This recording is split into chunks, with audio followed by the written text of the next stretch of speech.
Okay. तो ये प्रश्न कुंडली के बारे में अगर आप थोड़ा-सा जानकारी दे पाओ तो? आप बहुत ज़्यादा परेशान हैं मान लीजिए किसी रीज़न से, जैसे कि आपके कोई रिलेटिव हैं, वो हॉस्पिटलाइज़ हैं, उनका ऑपरेशन होने वाला है, उनकी एज हो चुकी है, डॉक्टर कहते हैं बहुत सीरियस है।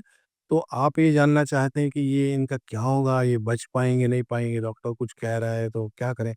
तब ऐसी कुंडली में वही व्यक्ति जो सबसे ज़्यादा परेशान होता है, वो फिर क्वेश्चन करता है, तो उसमें हम लोग उसकी एक पद्धति है, तो उसके हिसाब से एक नंबर पूछते हैं, 1 से 249 के बीच का, और वो नंबर के आधार पे हम कुंडली तैयार करते हैं और फिर उसका आंसर फिर उसमें मिलता है।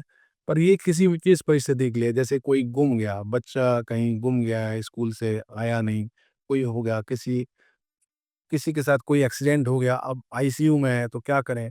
या कोई डिलीवरी होने की है किसी बच्चे की, और फिर वो सीरियस है, डॉक्टर कह रहे हैं ऑपरेशन करना होगा, या फिर सब कुछ नॉर्मल है लेकिन हमको ये जानना है कि ये कब तक होने वाला है, तो उसके बारे में भी जानकारी मिल जाती है।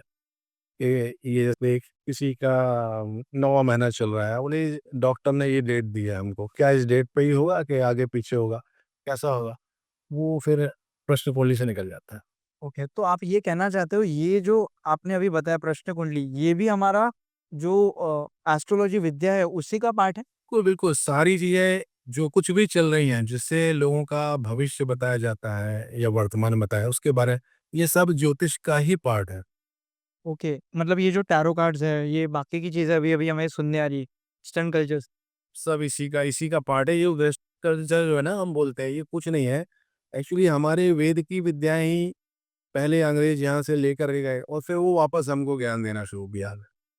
तो मतलब ये ऐसी बात हुई कि पहले वो हमें बोलते थे कि दातुन से ब्रश मत करो, कोलगेट ये लो कोलगेट इसमें नीम इसमें है, इससे ब्रश करो अभी, फिर से हमें बता रहा है कि इसमें नीम है, इसमें तुलसी है, ऐसी बात मुझे लग रहा है। बिल्कुल, यहाँ से दातून जाती है इंडिया से और बाहर बिकती है, काफ़ी महँगी बिकती हाँ, अभी उनको महत्व समझ में आ रहा है। सो ओके, तो मतलब बहुत सारे लोगों के मन में शायद ऐसे क्वेश्चंस थे कि टैरो कार्ड से रीडिंग करना चाहिए या फिर किसी और चीज़ से करना चाहिए, बट अभी हमें मुझे भी पहली बार ये पता चला है कि ये टैरो कार्ड और ये सारी चीज़ें हमारा ये जो एस्ट्रोलॉजी का जो साइंस है, इसी से आई है और ये भी अथर्ववेद से आई है, ये भी मुझे पहली बार पता चला। है। ये सब यहीं से निकली है, इनका क्या है रूपांतरण कर दिया जाता है और फिर पहले कोई और चीज़ उपयोग में आती थी अब, लेकिन जो बेस जो है हमारे यहाँ का, वो हमारा ही है सब कुछ। सनातन धर्म से ही है, वेदों से ही है बस। उसके ही फिर कई तरह से लोगों ने उपयोग किए हैं और जो जिस क्षेत्र में जानकार है, उस हिसाब से लोगों को अपना जो ज्ञान है उससे फ़ायदा दे रहे हैं। मतलब इसका ओरिजिन निकालने की कोशिश करूँ तो अथर्ववेद मतलब सबसे पुरानी ये विद्या है। और अगर मैं बाकी के कंपैरेटिवली बाकी की कोशिश करूँ, जैसे टैरो कार्ड्स है और भी कोई न्यूमरोलॉजी है, ये सारी चीज़ें जो अभी बहुत ज़्यादा फ़ेमस है, बहुत ज़्यादा लोगों को अट्रैक्ट करते जा रही है। इनका जो मतलब इनकी जो हिस्ट्री है, ये कहीं न कहीं कुछ 100-200 साल पुरानी थी। जहाँ भी जाएँगे कुल मिला के वहीं से सारी चीज़ें निकली हुई हैं, सब कुछ। तो मतलब ये जानकारी सुन के बहुत अच्छा लगा।